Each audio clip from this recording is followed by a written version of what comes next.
அன்பு தமிழ் மக்களுக்கு என்னுடைய அன்பான வணக்கங்கள். சைனீஸோட உணவு முறை பற்றி பல்வேறு நாட்டுகளில் நிறைய விமர்சனங்கள் வைக்கப்படுது. இவங்களுக்குன்னு ஒரு ஸ்டேட்மெண்ட்டே சொல்கிறாங்க. 4 கால் உள்ள எதையும் அவங்க சாப்பிடுவாங்க, டேபிள் சேரை தவிர. பறக்கிற எதையும் அவங்க சாப்பிடுவாங்க, ஹெலிகாப்டர் பிளேன்ஸை தவிர. நீந்துற எதையும் அவங்க சாப்பிடுவாங்க, சப்மரைன் தவிர. இது எந்த அளவுக்கு உண்மைன்னா, நம்ம டிக்டாக்லேயும் யூடியூப்லேயும் வளம் வர வீடியோஸ்லேயும் வந்து நம்ம கண்டுபிடிச்சிடலாம். நகர்ற ஆக்டோபஸ்லேருந்து ஒரு மங்கி பிரெயினை சாப்பிட்ற வரைக்கும் எல்லாத்தையும் இவங்க பண்ணிட்டு தான் இருக்காங்க. இந்த அளவுக்கு ஒரு யூனிக்கான குசைன் கல்ச்சர் வந்து வேர்ல்ட்லேயே இவங்கள்ட்ட தான் இருக்குது. மோஸ்ட் பிசார் ஃபுட் ஹேபிட்ஸ், ஒரு அருவறுப்பு தக்கிற ஒரு ஃபுட் ஹேபிட்ஸும் வந்து சைனீஸ்கிட்ட தான் இருக்குது. எடிபிள்ங்கிற வார்த்தைக்கு வந்து ரெஸ்ட் ஆஃப் த சைனீஸ் நேஷனை தவிர அவங்க வந்து வேறு மாதிரி புரிஞ்சுருக்காங்க. ஆனால் சைனீஸ்க்கு வந்து இது வேறு மாதிரியே புரியப்பட்டிருக்கு. ஏன்னா இவங்க சாப்பிட்ற உணவு முறையில் வந்து நம்ம வந்து எடிபிள்னு சொல்லாததெல்லாம் இவங்க சாப்பிட்டுட்ருக்காங்க. இந்த உணவு முறையெல்லாம் எதனால் அப்படின்னு பார்த்திங்கன்னா, ஒரு லார்ஜ் பாப்புலேஷன், இந்தியாவே ஒரு பாப்புலேஷன் மிக்க ஒரு நாடு. இந்தியாவையும் தாண்டி ஒரு நாடு இருக்குன்னா அது வந்து நம்ம சைனா தான். இந்த மாதிரி இருக்கும்போது ஒரு லார்ஜ் பாப்புலேஷனுக்கு எவ்வளோ தாங்க அவங்களால நேச்சுரல் ரிசோர்ஸஸோ இல்லை ஃபுட் சப்ளையோ பண்ண முடியும்? எல்லா இடத்துலையும் அங்கங்கே லேக் ஆக தான் செய்யும். ஸோ அந்த மாதிரி இருக்கும்போது இந்த மாதிரி இருக்கும்போது நிறைய ஃபுட் சப்ளைலாம் இருக்கும்போது எது கிடைக்குதோ அது சாப்பிட்லாம் அப்படின்ற மாதிரி ஒரு நிலைமைக்கு வராங்க. சில இடத்துல வந்து இதை வந்து ஒரு பிலீஃபாகவும் இருக்குது. என்னென்னு பார்த்திங்கன்னா, பிரெயின் ஆஃப் ஏதாவது ஒரு அனிமலோட பிரெயினை சாப்பிட்டோம்னா அந்த பார்ட் வந்து நமக்கு வந்து நார்மலாகவே வளரும். ஒரு பிரெயினை சாப்பிட்டோம்னா நம்ம பாடியில் அந்த பிரெயின் வளரும். எந்தெந்த பார்ட் அனிமல் பார்ட்டை சாப்பிட்றோமோ அந்தந்த பார்ட் வந்து ஒரு மனித உடம்புல வளரும் அப்படின்னு சொல்லி சைனீஸ் வந்து ஒரு பிலீஃபாகவே வச்சுருக்காங்க. ஏன்ஷியன்ட் சைனீஸ், அந்த பழங்காலத்தில் உள்ள ஒரு பணக்கார சைனீஸ் தான் வந்து இந்த லக்ஸுரி ஐட்டம், ஒரு ஷார்க்கோட ஃபின்ஸை சாப்பிட்றது, அந்த மாதிரி ஐட்டத்தெலாம் வச்சுருக்காங்க. ஒரு செலிப்ரேஷன்னாலும் அதுக்கு வந்து இந்த மாதிரி ஷார்க் ஃபின்னு தனித்தனியாக அந்த பிரெயின் சாப்பிட்றது, அது வந்து ஒரு செலிப்ரேஷனுக்கு மட்டுமே முன்னெல்லாம் பார்க்கப்பட்டது. இப்போ வந்து அது எல்லா இடத்துலையும் நார்மலாக எல்லா ரெஸ்டாரண்ட்ஸ்லேயுமே அந்த மங்கி பிரெயின்லாம் வைக்க ஆரம்பிச்சிட்டாங்க. புத்திஸ்ட் ஃபாலோ பண்ணுற சில மக்கள் என்ன பண்ணுறாங்கன்னா, எதையுமே வேஸ்ட் பண்ணக்கூடாது. ஒரு அனிமல்னு எடுத்துக்கிட்டோன்னா, அது ஒரு மீட்டுன்னு எடுத்துக்கிட்டோன்னா, அதை உச்சி முதல் பாதம் வரை எல்லாத்தையுமே வெட்டி சாப்பிடணும் அப்படின்னு சொல்லி ஒரு சில மக்கள் வந்து ஒரு பிலீஃப் வைக்கிறாங்க. இன்னும் சில மாண்டசரிஸில் வந்து பியோர் வெஜ் கூட ஃபாலோ பண்ணுறாங்க. ஸோ 2 விதமான மக்கள் இருக்காங்க.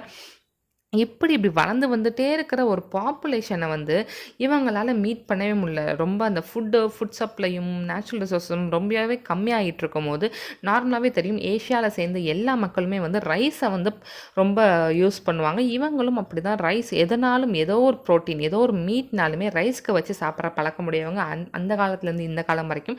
ஸோ அதே மாதிரி அவங்க ரைஸை மட்டும் கல்டிவேட் பண்ணி எந்த ப்ரோட்டீன் கிடைக்குதோ, எந்த நகர்ந்து போகிற மிருகம் ஒரு மீட்டாக கிடைக்குதோ அதை வந்து இந்த ரைஸ் கூட வச்சு சாப்பிட ஆரம்பிக்கிறாங்க. அதே மாதிரி தான் இந்த ஒரு வியர்டான வைல்டு அனிமல்ஸ் எல்லாம் வந்து ஹண்ட் பண்ணி சாப்பிட்ற பழக்கம் வந்து அந்த மாதிரி தான் வந்துச்சு.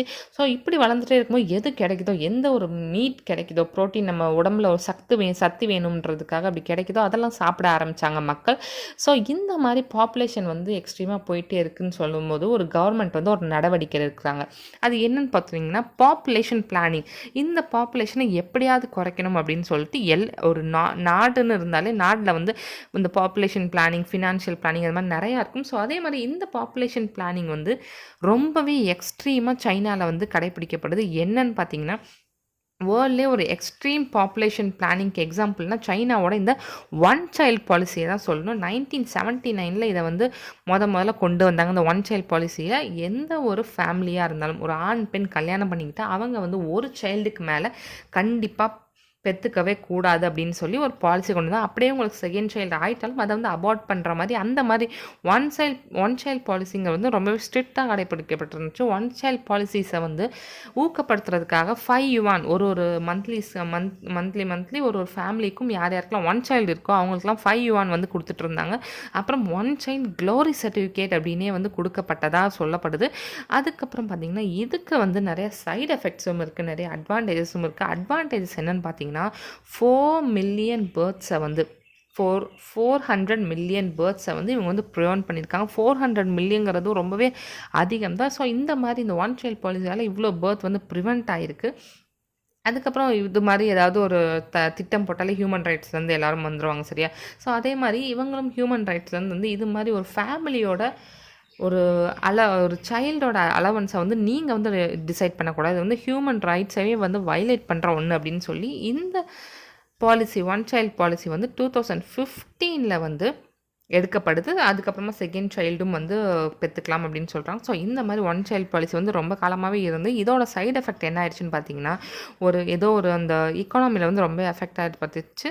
கவர்மெண்ட்ல எந்த ஒரு பீப்பிள் வந்து ரிட்டயர் ஆனாலும், யங் பீப்பிள் அந்த போஸ்டிங்க்கு ஜாயின் பண்றது வந்து ரொம்பவே கம்மியாயிடுச்சு. யங் பீப்பிள்ங்கிறது வந்து யங் பாப்புலேஷன்ங்கிறது வந்து சைனால ரொம்பவே கம்மியாயிட்டே வருது. 30% ஆஃப் த சைனீஸ் பாப்புலேஷன் வந்து மோர் தென் 50 ஏஜா தான் இருக்காங்க. அப்போ வந்து ரொம்பவே இந்த யங்கா வரவங்க அந்த எக்கானமியை வந்து டெவலப் பண்ணுறதுக்காக அந்த யங்ஸ்டர்ஸ் வந்து ரொம்பவே கம்மியாயிட்டே வராங்க. அதுக்கப்புறம் இன்னொன்று பார்த்தீங்கன்னா, ஜெண்டர் இம்பேலன்ஸ் ரொம்பவே பாய்ஸ் வந்து அதிகமாக, ஏன்னா நார்மலாக ஒன் சைல்டுனா சொல்லவே வேணாம், எல்லாருமே வந்து பாய்ஸ்க்கு தான் ப்ரியாரிட்டி கொடுப்பாங்க. ஏஷியன்ஸ் குறிப்பாக பார்த்தீங்கன்னா, இந்தியா ஆகட்டும், சைனா ஆகட்டும், எதுனாலும் பாய்ஸ்க்கு வந்து ஒரு ப்ரியாரிட்டி கொடுக்குற ஒரு கல்ச்சர் தான் நம்மளோடதெல்லாம். ஸோ அந்த மாதிரி ஒன் சைல்டு இருக்கும்போது அங்கே அப்போது வந்து அந்த ஜெண்டர் ஸ்க்ரீனிங்லாம் இருந்துச்சு. ஸோ அதனால் ஒன் சைல்டு இருக்கும்போது அது வந்து நமக்கு பாயாக இருந்தால் நல்லாயிருக்கும் அப்படின்னு சொல்லிட்டு எல்லாருமே வந்து மேல் பேபியை பெற்றுக்க ஆரம்பிக்கிறாங்க. ஸோ அங்கே வந்து ஜெண்டர் வந்து ரொம்பவே இம்பேலன்ஸ் ஆகுது. 111 பாய்ஸ்க்கு வந்து 100 கேர்ள்ஸ் தான் இருக்காங்க அப்படின்னு சொல்லிட்டு வந்து ஒரு சர்வே சொல்லுது.